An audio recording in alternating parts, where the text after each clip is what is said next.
I would like now to give the floor to Andreas Nordin from the City of Malmö, who will describe in his presentation the process of data collection in his city and what were the challenges and how they managed to solve those.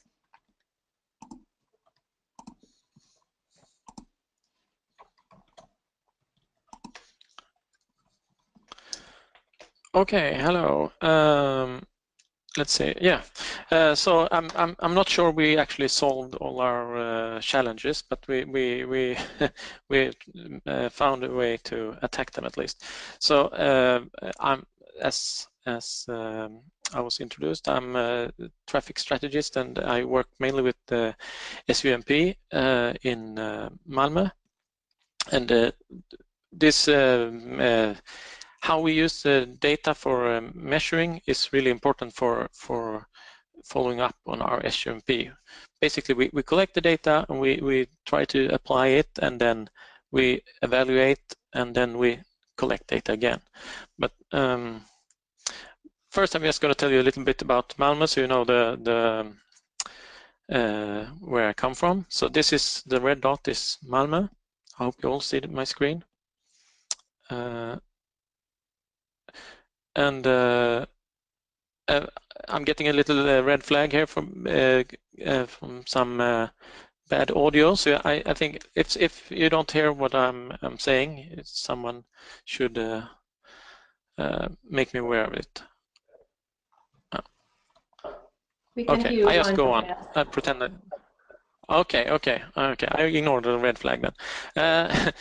So Malmö is the third largest city in Sweden. We have a lot of foreign-born people in Malmö. It's growing fast. 320,000 inhabitants, and about 6,000 inhabitants move in every year, or it's the net increase. And but it's a very big region also, because on the other side from the water we have Copenhagen and the Danish cities. So we say that it's a 3.8 million inhabitants in the region, and a lot of companies and universities. So this is how we are organized.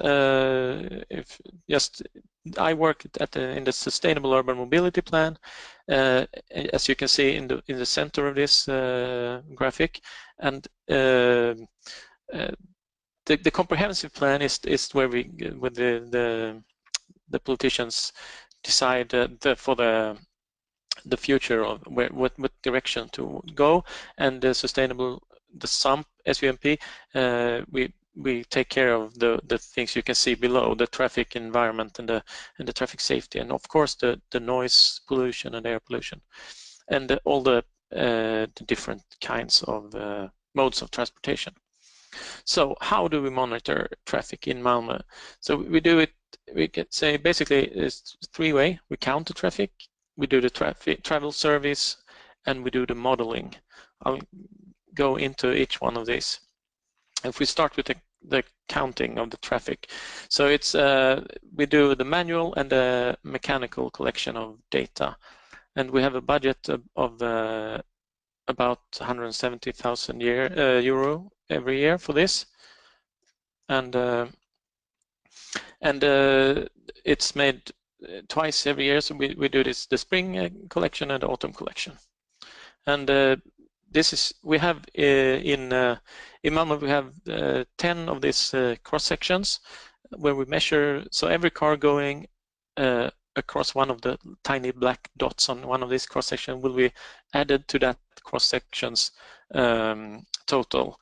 So this is to monitor all the people up to the left. You can see all the people going in and out from the municipality, and then we have for the center of the city, and then we have cross like straight lines to see if you move from different parts of the city, and so just to see how far in to the city you go. So this picture here is just adding all the 10 cross sections together, and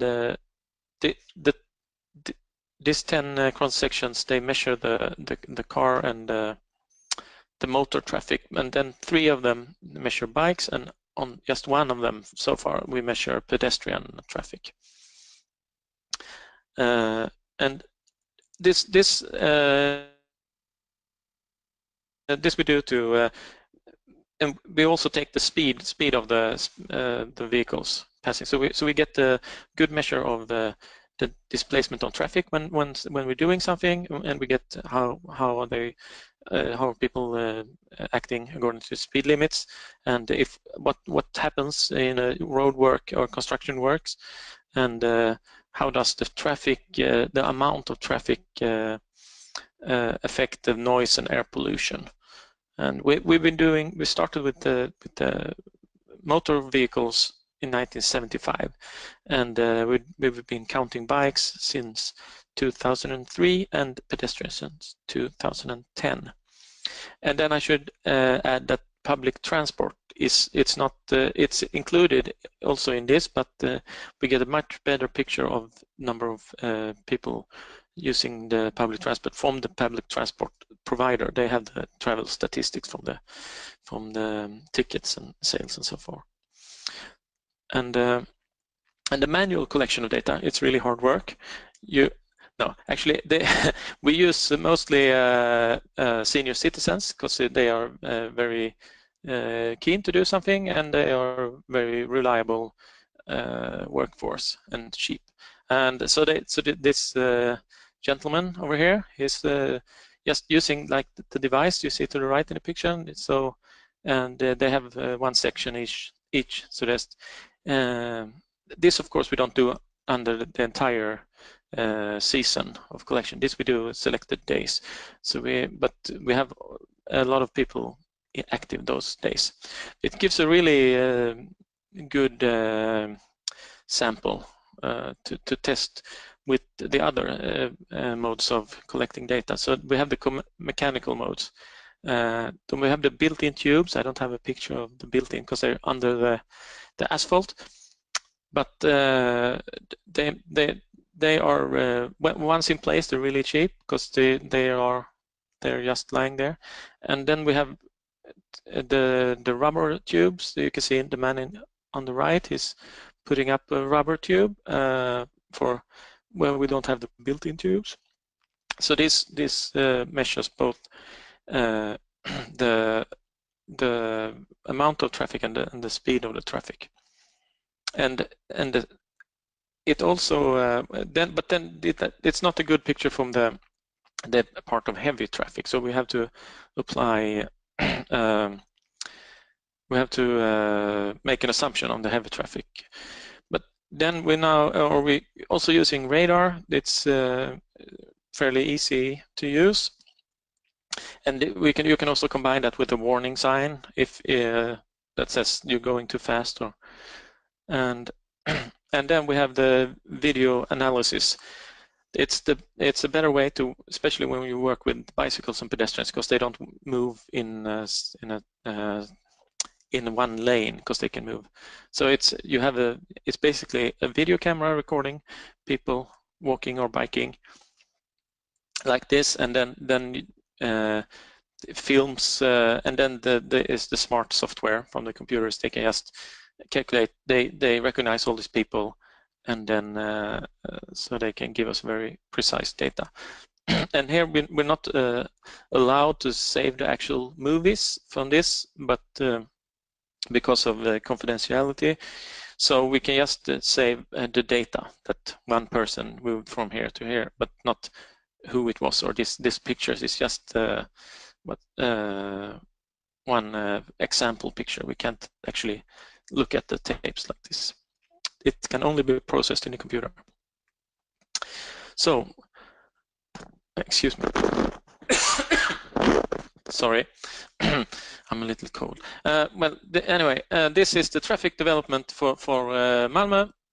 So this is really because a lot of people, when we talk to the politicians or the people in charge, they say, "Oh, we do so much and we put so much effort and money into the traffic, but it's just getting worse." But actually, when we used 2007 as the norm, every share of transportation was how it was at 2007 and compare to the development.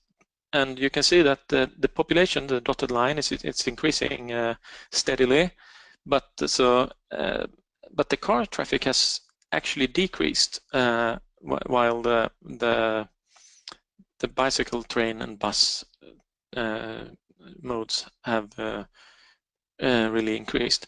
So I think this is really a good when talking. It's to show that what you do have effect. It's really important to have it with you. But that was basically the first way of collecting the data, the counting, and then we do the survey, and this we do together in the Scania region. The yellow map it's the entire region, and Malmö it's really tiny letters down to the left, where basically all the green arrows where they are most condensed.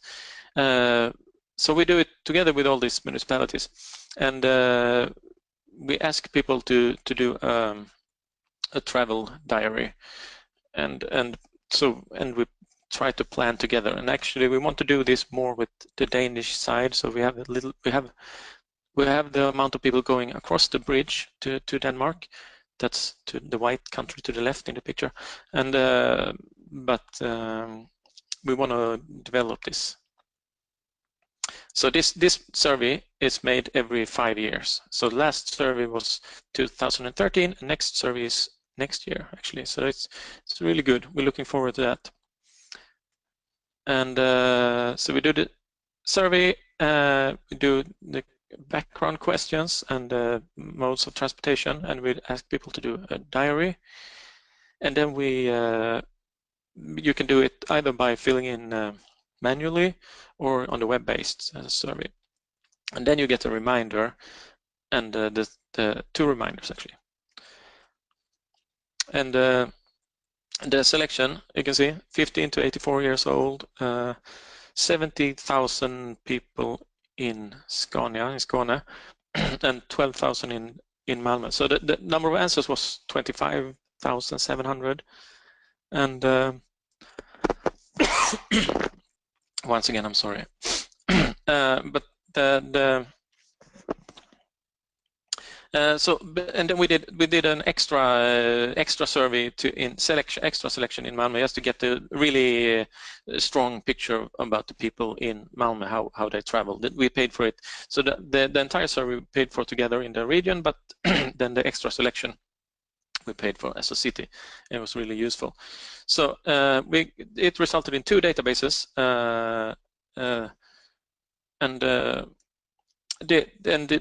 from these databases you can get all the background factors, like the age and gender and the household composition and education and everything. And then so this is very useful when who travels in what way, and you can get the description of if they have a driver's license and car ownership and access and bike access and stuff like that, and also number of daily trips and distance travels. So it's so much data to collect from this that you can't get in any other way. So it's really a good payoff. I should add this last survey costed the region about 350,000 euros. So, but it was well invested money, I must say. I think this is interesting. It's Swedish, but the last point. This was just one of the million or thousands data points. But it says free parking. Do you have free parkings at the benefits at work? So it's a number of things, and you see that a lot of people, a surprising large amount of people have free parking at work. So this is something we have addressed since. We try to work with, because this it's not in line with our goals for the city. And yeah, it's also interesting to see how many trips they say they make, and sometimes we think that maybe people don't count a short trip to the local convenience store and such, maybe they don't count as a trip, but still it gives a good picture of number of how you travel. And then we have the last layer of measuring traffic is the modeling. So all these areas are separated areas where we have all the data of all the people living in it, and this also comes back to the survey I was just talking about, because we can't share because all our data is public, but if it's too few, not enough recipients or people answering, you cannot show them. But this is the level of accuracy we can show how people travel from where and to where. So it's pretty. I would say it's pretty.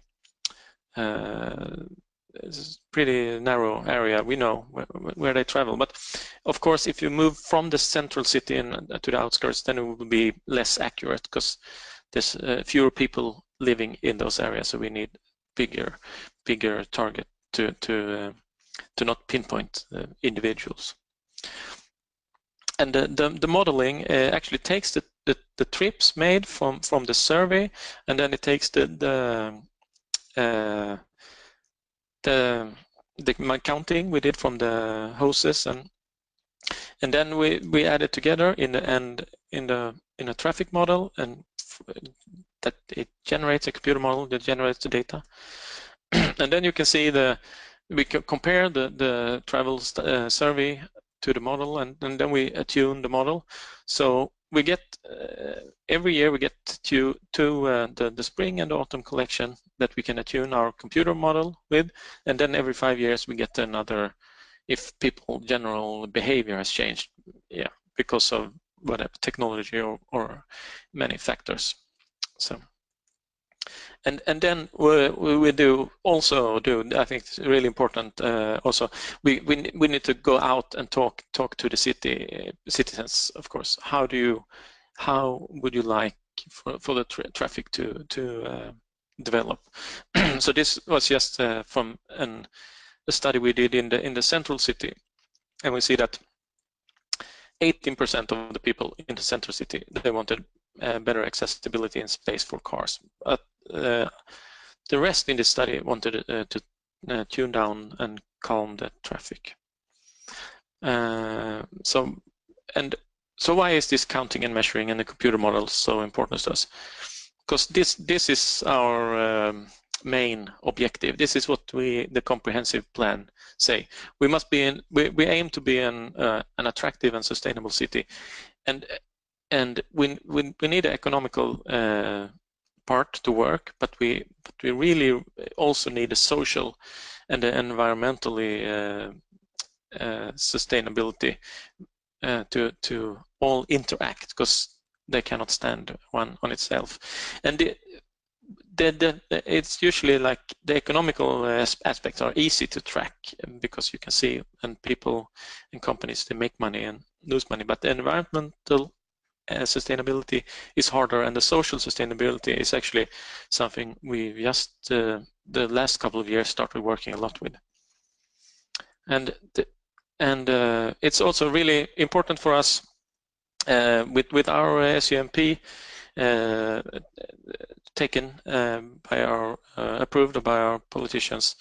Last year they say we're going to go to goal-oriented planning. We're not going to have this prognosticized planning. We think so many people are going to drive this way, so we build it in this way. No, we changed that, and so now we say that in the last survey 40% were car users, but we say by 2030 no more than 30% should choose the car as their main mode of transportation.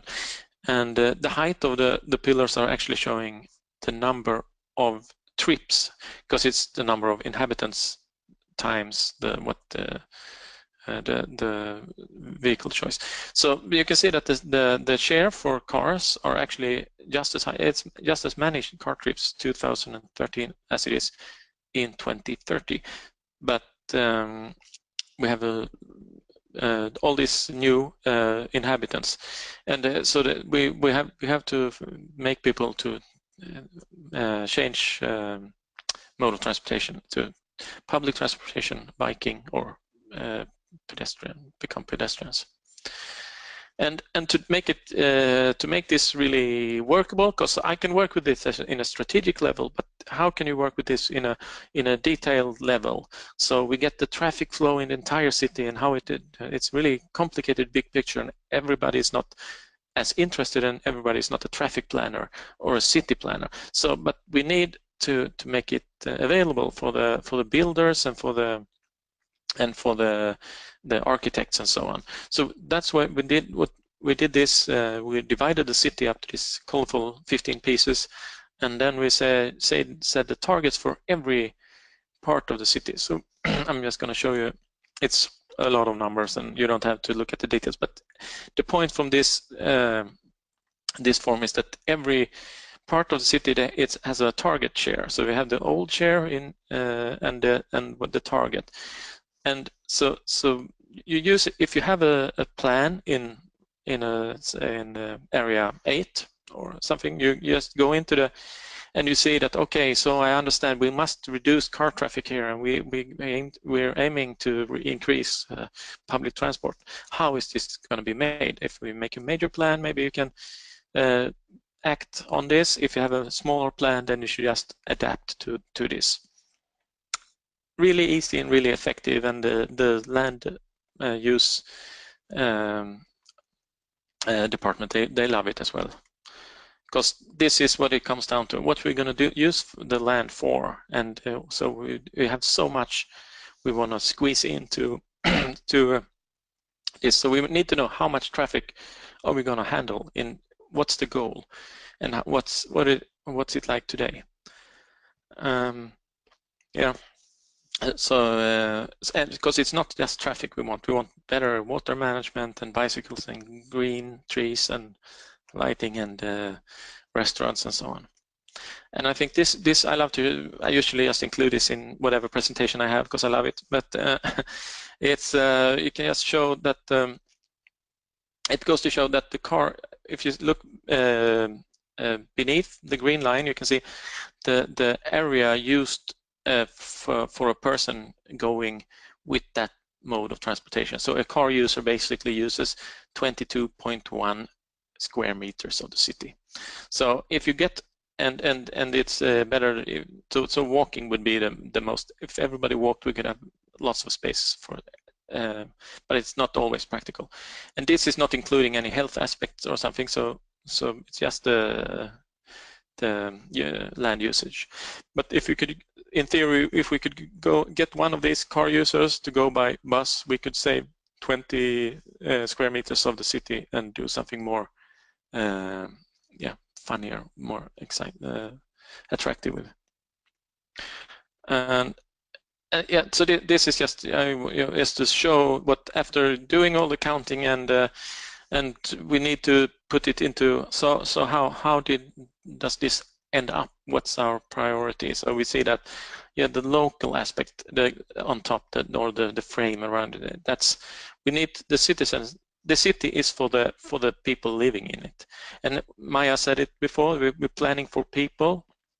So that's basically, we plan for the local needs, must be really of high priority, and then pedestrians, and then if we're going to have like really strong public transport, then we need to prioritize it for us, and so on.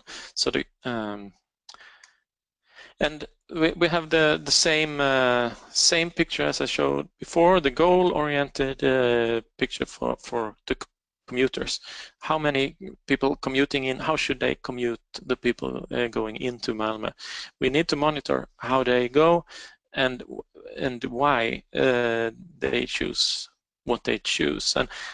And so we see that we can't increase this too much because we're already starting to get a little bit congestion in the morning, but not so bad. But this is if we want to avoid big much congestion, we need to address this issue now. So it's really good to have the picture of how they travel.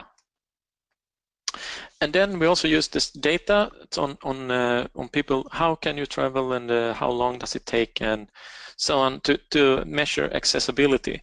So this is actually from the scale you're used to. Maybe this is reversed. So blue is really good. Then you have good accessibility, and this is just this is divided into 20 different aspects, I think, but this is all in one picture. It's hard to show, but it's access to schools and medical and shopping and recreation and yeah, I think all we try to include all in one model. But it's also something founded from the counting of traffic. And so this is just one way to. I just wanted to show something about how you when we sit with the route choices. This is from the center of city to this place Bunkeflo. How can you travel? How do you choose to travel? And how should you travel? It's really interesting to compare how people travel and try to get them to travel in the right way. But that could change, of course. But and next year we're going to try to do the survey as well as an app in the phone. So we to actually get the actual travel and not just the diary. And yeah, and we can with all this data we also monitor we're building a new bike lane. How will this address the bike flow chart? You can do it, of course, with cars and everything once you have the system operating.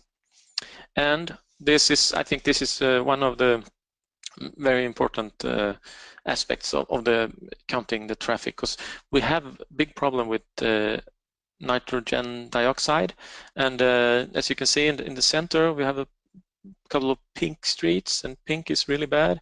It's a really high amount, and then so we need to address. So if we can plan in a way that we avoid adding nitrogen dioxide to these streets, or we have to find ways to handle this. And of course it's the same way with the noise pollution. This is just we make the samples from the actual situation, but this map that you see is a computer generated. It's just the amounts of traffic that we measured, and then we put them in a computer model, and then we add the heights and the buildings and stuff, and then you get this noise pollutions. And as we can see here as well, if some area is generally have it worse, or if we need to do some noise protection, some wall or something. Yeah.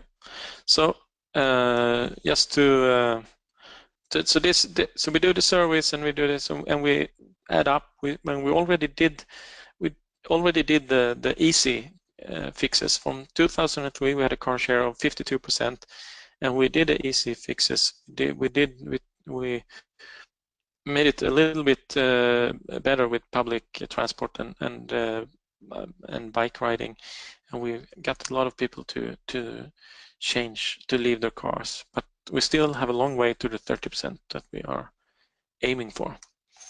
And but I love it with this data. You can get anything, and this is one.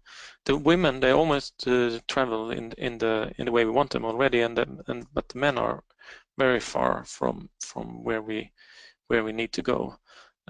So this is also an aspect we're struggling to include in this. But now at least we have the data.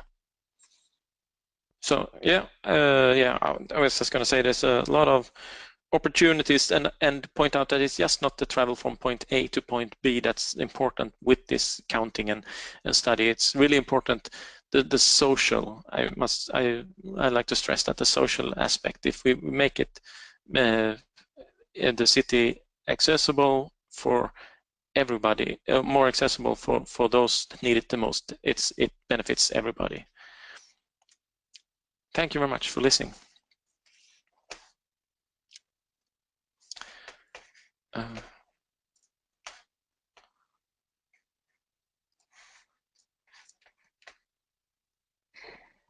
Thank you, Andreas.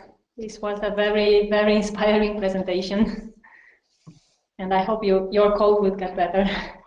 Sorry to hear that in such conditions you also accepted to be part of our webinar. And I would just like to mention that meanwhile we have received a set of questions in the questions pane, which is great. And we will tackle them one by one in just a few minutes. But meanwhile, we have another 2 poll questions for you. And the first question is, if there is data available illustrating the severity of transport problems in your city or in your region, and you have 2 answering options, either yes or no.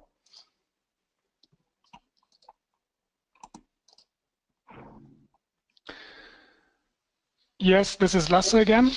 This is a rather easy question, so you are choosing quickly. Already almost 70% of you have chosen. So let's see, after hearing such an impressive presentation of all the different ways that Malmö is analyzing and collecting data, how is the situation in all of your cities? We have 80% of your answers, so I think I will close it now and show you the results. And we can see that in most of your cities, in 67% of your cities, there is some data available. So there is something to work with. And for the other 33%, there has surely been inspiration in the presentation. What type of data might be useful also in your cities to analyze? That's great. And this question is followed by a second one, which is again related to data collection and to Andreas' presentation, and that is, what type of data collection tools did you use in your local planning processes related to mobility? And you have here a set of 5 options, starting from recording the traffic flow on the city's road network, to interviews either online or offline through household travel surveys, a traffic model or smartphone apps, or even accident or air quality statistics.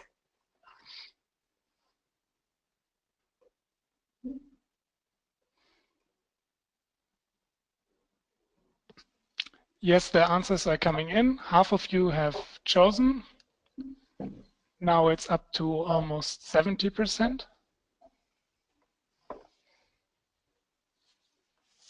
I will wait a few more seconds. Now we are at almost 80%.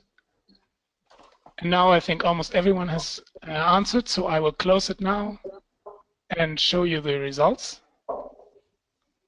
And we can once again see a quite clear picture that the recording of the traffic flow on city's road network, that also has been presented in the case of Malmö, that this is really something that most of the cities, 59% of you, are doing. But also some of the other options are in use. For example, interviews or online or household travel surveys. Then at least an impressive 9% of you have a traffic model, so a quite advanced way of measuring the impacts and analyzing. Smartphone apps, we can see that this is really a new thing that Malmö is starting next year, that so far none of you is using apps to get better quality of data. but accident or air quality statistics is definitely something that is also well used. 18% of you are using these type of statistics. Okay, thank you, Lasse, and thank you all for answering to our poll questions.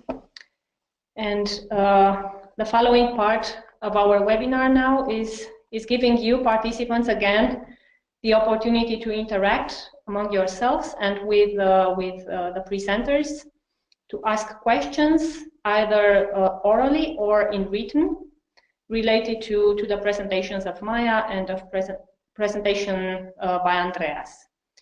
And in order to remind you how to do this in practice, I go back to one of my previous slides related to webinar tips. And I saw that some of you already successfully used the questions pane, and we encourage you to use it even more. And we will collect the questions and answer to the entire audience. But on top, you can also ask yourself a question or give a comment or an addition by raising your hand. And for that, you have a small hand symbol that you can simply click so that we organizers know that you want to be unmuted and you will have the possibility to speak in front of everyone. And now I will give my colleague from UBC, Esther, the possibility to take over this discussion.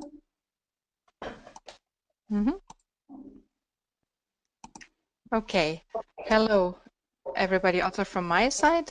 I just actually decided, Anna-Marie, if it's okay to actually not, because I don't really have now anything to share as such, we will take up all the questions.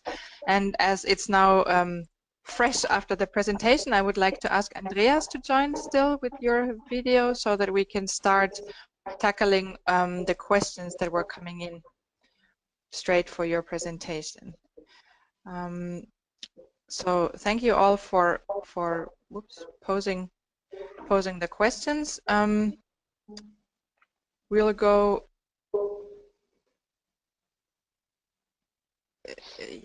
So I think there were several questions popping up immediately concerning the budget and like who was funding or who is funding the data collection measures in Malmö.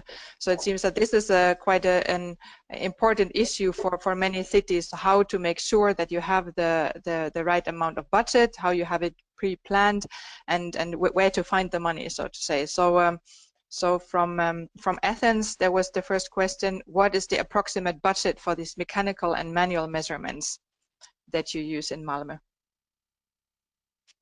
Yeah, the manual and mechanical measurements is 170,000 euros every year, and okay. But then I should say we have most of the hoses that are under the street. That infrastructure is already in place, so this is and yeah. And then there was the question also, like, so is this this is something that is included like in the when your city is the city administration is like doing the budget planning, you have always something reserved for data collection now within your just your annual budget. Yes, yes, because I think we did it this way. We set the goals for the city, but then they say we need, if we're gonna make these goals, or if we're gonna work towards these goals, we really want to know how are we doing, and we want to know every. At first they said something like every quarter of a year, and we said it's impossible. So we said, okay, every year, okay, it's doable. So we do this. We give a report every year on traffic development, and this is just to show actually how we are working towards. So they are, the politicians are really encouraging this this way to spend money. Yeah. Good. And so the next question, the follow-up question from Athens was actually, so Greek SUMPs have a total budget of approximately 20,000 to 100,000 euros. On which priorities you would suggest us to focus, taking into account this huge difference in the available budget? So is there something that you would kind of recommend where to put the priority?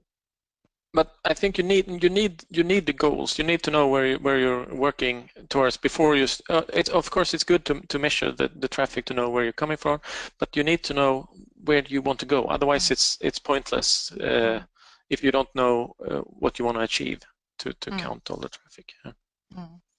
But I think you should have a bigger budget. Yeah. Okay. Then Bielefeld is asking, like, and I think you kind of answered it already, but like, is it well accepted by politics or politicians and the public to spend the money constantly year by year to collect the data? Yes, short answer. Yeah, and the politicians, they wanted to make sure that they're moving in the right way. Or if they make a decision that maybe it's controversial, they still wanted to prove their points in a manner of speaking. But the public, yeah, we get a lot of complaints if we do for traveling or stuff like that. But when it comes to measuring, I haven't had any complaints. They want to know. They have an opportunity as well to read the report. I don't think so many do, but. Yeah. Well, I think you in Malmö, it's a very good example of how you connect all these different parts. I mean, you have your data collection in a way, like the very technical part of like how you collect the data, but then also how you really use it in a very well, let's say, like even graphically, or like how you use it as a communication tool, and how you use that probably towards the public. I mean, it's kind of easier, it's quite easy to understand, and as you mentioned in your presentation, how you communicate with this data with other also internal stakeholders, other departments, and like people who are not traffic planners, but where you kind of use the data to explain in let's say not traffic planner language, like why you're doing your work and what they are supposed to do with this data. So I think this was a really good example. And the same thing comes, of course, when you use this data in this format to communicate to the public and to the citizens, like why you do this. And I think Malmö is doing this really well, so that you understand that this is for the benefit of the city. And if you then have also the clear support from your politicians and everything kind of fits together, I think that's how this kind of a whole process really works well, and to see how important it is to have this vision, where we connect it now also to what we are now doing in our next SLP course, for example, how important it is to have the vision and the goal and these objectives that you stressed many times. I think it was really good to see, to have this always as the basis of all the things that you do, and connect it together. It makes it also very transparent and understandable, I think. Then, or do you have? No, yeah, I just want to add. I think it's very important. This has actually promoted many builders they want to have the image, or they want to be city builders, or so and so then they don't just want to build housing. They want to be part of the future of the city, and it makes it easier to talk a common language with these colorful goals. Yeah. Okay, but we'll continue a little bit with those questions, and then we can still see who wants to still comment, like in person, if you're all okay with this. So Maria asks about if you can provide them with details about the software used in Malmö for the video analytics. Do you know that? I'm sorry, and I don't have it. I could of course send you. I can't do it personal, but yes, we can give you all the data. My colleague could give. Yeah. But you could share with us, and then we can share this with the attendees after the webinar. Yes. Yeah, sure. Okay. So about who funded the data collection, I think that we have already talked. So this is integrated into the annual budget. And yeah, also in Heraklion, they are asked about information about other software tools for transport models, if there are any ideas, but that's something that we could put into the whole audience. Perhaps other cities also have some ideas. There's a question regarding the automatic equipment to access traffic flow. Is it comprised of a CCTV system connected to a software that detects moving objects? And is it capable to classify vehicles or only pedestrians and or bicycles? Now comes the specific question. Yeah, but yeah, it is. But this we only have in some areas where we measure the because it's good for everything, but it's a little bit more pricey to install. So we just use it for the bicycle and pedestrians. So, okay. But yes, but it's the description is accurate. Yeah. Yes. Okay. And again about the traffic modeling, what kind of software you use? So that's something that we can then share afterwards. If you, or can you, yeah. Another question to Malmö. If the traffic is high in a given area, what kind of quick solutions do you recommend without big investments, only ad hoc solutions? That's a question from Poland. But so usually we try to connect it with some other issues. And then we do because where we can act fast is usually with traffic safety. So if it's if this becomes a traffic safety issue, then we can manage it. Kind of manage it by road bumps, maybe make people to not so keen on choosing that way. But if we don't have a traffic safety issue, even though it's a lot of traffic, then we have a problem, because then we need to. Then it's a slower process of finding out alternatives. So it's hard to make an ad hoc solution if it's only but we could connect it to something else, noise or air or really heavy air pollution or traffic safety. Then we can act faster. Yeah. Okay. The next question is about if there is a specific department in the City of Malmö that collects and monitors the data, or are you being helped by external experts? And yeah, we have experts for parts like the video system set up and managing, but otherwise I work at the Streets and Parks department, so it's our department that gets the funding to monitor the traffic. So all the money comes from the same from us, from the same source. And then you have you hire, so to say, either your senior citizens, for example, as help, or other people who assist you.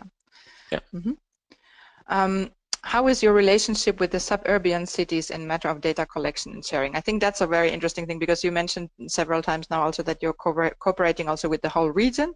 Have you encountered also, is that like a smooth cooperation, or have you encountered also challenges there? No, of course we have the challenges, because they don't have the same goals. Since we are the big city, we have a lot of workplaces, but a lot of people want to go here by car, and becomes a problem. But we have the travel survey is made for the entire region, so it's really good cooperation, and so I think it's easy to get everybody on the same track because it's just every 5 years. But then with the measuring, the modeling, actually we have the national modeling from the national road building authority. Sorry. Authority for the national authority. Thank you.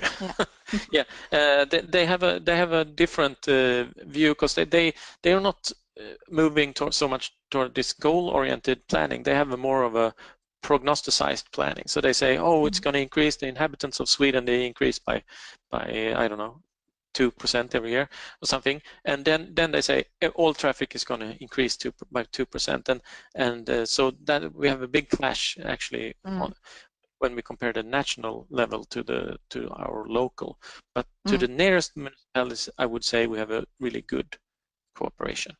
But it's a problem when we talk about freight transport, for example, because we have from Copenhagen over the bridge and up in Sweden a lot of heavy transports, and they make a big dent in our air pollutions and stuff like that. And we have big difference in how we see the future of this.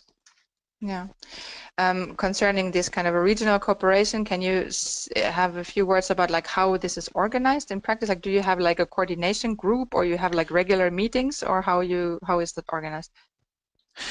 We have actually something called the Malmö-Lund region. It's the Lund is the second biggest city in this region, and it's 11 municipalities. We meet. I'm not sure. We try to meet, I think, once a month or once every 2 months, and it's not mainly about traffic planning. It's just something about the planning about the region. It can be anything about the structure, how we're going to see it, and which ports we're going to want to. So you give and you take, of course. And you try to just discuss the needs of all the municipalities together, and it's. Of course, for these meetings, it's not. I'm not in those meetings. It's usually higher up in the hierarchy. Yeah. Okay. Yeah, that also connects perhaps a little bit to the next question from Anka, who asked, like, can you give more details about the team involved? Like, how many people, experience, do you have external experts? I suppose that this now concerns more like the Malmö part. But that's, I guess, your department that is mainly working on this. On like the data collection. Yeah, because actually we have just one person that's the key. She's the key coordinator for all the collection. So you have a data collection coordinator, and then she doesn't do the survey. But it's just done every 5 years. So so you work on it maybe 1 year in advance, and then you do the collection, and then maybe work 1 year after. So it's just 2 out of 5 years you work with the survey. But the other collection, we have one coordinator, and she makes sure that we either do she hires the senior citizens and makes sure this works, and then she hires if we need experts for the video system or something like that. She manages all this, but I can't really. I'm not really sure how much resources in personnel she uses. Otherwise, not too much actually from our. Okay. But then the modeling is a different part. We have also one person working full time with the computer modeling, and it's more. It's not enough with one person because it's so he has help also from colleagues and from consultants when needed. So yeah. Okay, but I think just having a data collection coordinator already, just having a dedicated person who is dealing with these things and who is also probably coordinating all the cooperation, I think that's probably a key issue to have in there, like if you look at the organization. Yeah, Daniele, just that, yeah. So we will share the information about the software used for the traffic modeling with all of you, all the attendee, everybody in the webinar after the webinar when Andreas has sent us the information. So don't worry, everybody will get that information. Then Daniela also asked about what kind of measures are useful to shift car users to other modal alternatives as public transport. Well, that's of course also something that might not only be to you, Andreas, but do you have some comment, not a solution, I guess, but some comments or ideas on that directly? I think for us it has been really important to increase the status of the public transport. We have the dedicated bus lines and a double jointed bus so that looks and feels a little bit more exclusive, because I think people in Malmö, they used to see public transport as a necessary evil, sort of. I have to go by the bus, and we try to elevate the status and make the changing places and better, and in general make the entire trip more comfortable for people. Yeah. Okay. I think you probably have many more examples. Yeah, but that's something that we perhaps could give to the audience. But thanks for now. I think these were now all the questions so far posted in our question bar. Now, just a moment, I have to open here. So Daniele is raising his hand. Now I have to see how do I. And where there's still. Oh no, I'm sorry. I'm still. Oh no, now the hand is gone. So okay, sorry. Is there anybody who has now still like a question or a comment or a question also to the whole audience that you would like to pose in person? If you raise your hand, then I can unmute you, and you can speak. I think we have covered now quite a lot of questions already and a lot of issues that usually come up.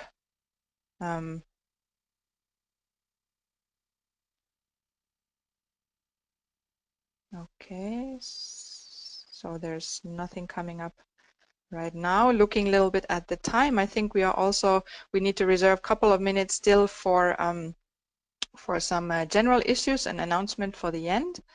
So Esther, yes? sorry for interfering. I think we have one hand raised from Alexia. Where? Alexia Spiridoido. Yeah. Okay, sorry. Oh, now I see. Okay, sorry, I didn't see. Yeah, then, sorry, yeah. Alexia, hello, do you hear us? hear me? Hello. Yes, we yes, hear you. Very well. Actually, it's more like a statement. I'd like to say that in the Greek SUMPs, as the budget is really low, and it depends on the municipality whether we have data available or not. It's very hard for us to do these measurements. The question we had before about what kind of forms we use for data collection is very interesting. But so I think that Greek municipalities are implementing SUMPs will try to tackle this data collection problem probably with mobile applications. We see this trend raising a lot and coming to solve this problem of the budget and the unavailability of data. And then I think that for the modeling part, again, with this budget, it's really hard for us to have to allocate money for modeling because it's so low budget. We cannot make a proper modeling. No way. And at least in our municipality, our strategic goal will be to use this budget for a proper participatory planning approaches and try to understand the limited data that we are having better, because high volume data is really hard to achieve and program them. That was from my side. Thank you very much. Well, thank you, Alexia, for your comment. I think there will be many cities and regions also can relate to this, especially when you have these budget restrictions. And I guess it's not. I mean, Andreas, what you presented, I mean, it's of course not the solution or not the way how everybody has to do it. I mean, this was a very inspirational presentation, I think, and it's always good to hear really how in practice other cities are dealing with these issues. In the end, of course, it's very important that each city finds the way how to organize this process with the resources available. But I think it's very important to just keep in mind how important it is to have resources reserved, even when they are scarce, but how important it is to have this good data basis to continue this work, because if you don't have like a proper basis, it's of course also harder to continue the process. Okay. Is there anybody else who still has a question or a comment? No, I'm checking here. I don't see any other hands. So I would like to thank you again, Andreas, for this really great presentation. I think you gave really good colleague to colleague input, and thanks for answering all the questions. We will summarize them a little bit, and if you could send us this information about this software, I think there would be many happy attendees that we can pass this on. Yeah, thank you very much.